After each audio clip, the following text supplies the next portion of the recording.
কক্সবাজার সমুদ্র সৈকত বর্তমানে শুধু একটি পর্যটন কেন্দ্র নয়, এটি বাংলাদেশের প্রাকৃতিক সৌন্দর্য এবং সংস্কৃতির একটি প্রতীক। সমুদ্রের গর্জন, প্রকৃতির নৈসর্গিক দৃশ্য সবকিছু মিলে কক্সবাজারে একটি অপরূপ স্থান। এই সৈকতটি প্রায় 120 কিলোমিটার বিস্তৃত। এটি সবারই জানা। সমুদ্রের গর্জন শুনলেই মনে হয় যেন প্রকৃতির ভাষায় কোনো সুখ দুঃখের কথা বলছে। সমুদ্রের বিশালতার সাথে অসীম গভীরতা, ঢেউগুলো নিরবচ্ছিন্নভাবে তীরের দিকে ছুটে আসা, আবার ফিরে যাওয়া আমাদের জীবনেরই মতো, যেখানে আমাদের প্রতিটি পদক্ষেপ আমাদের এগিয়ে নিয়ে যায়, আবার কখনো কখনো আমরা পিছিয়ে পড়ি।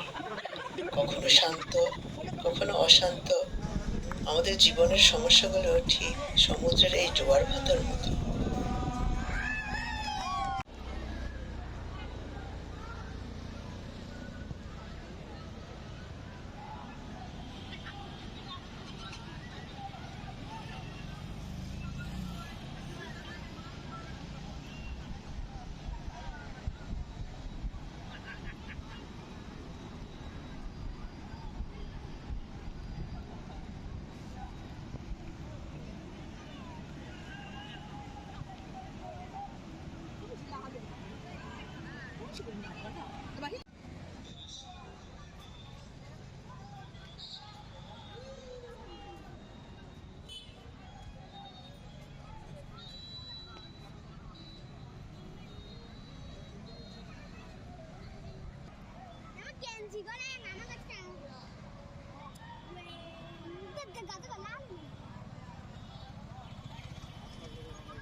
ছবি তুলছি।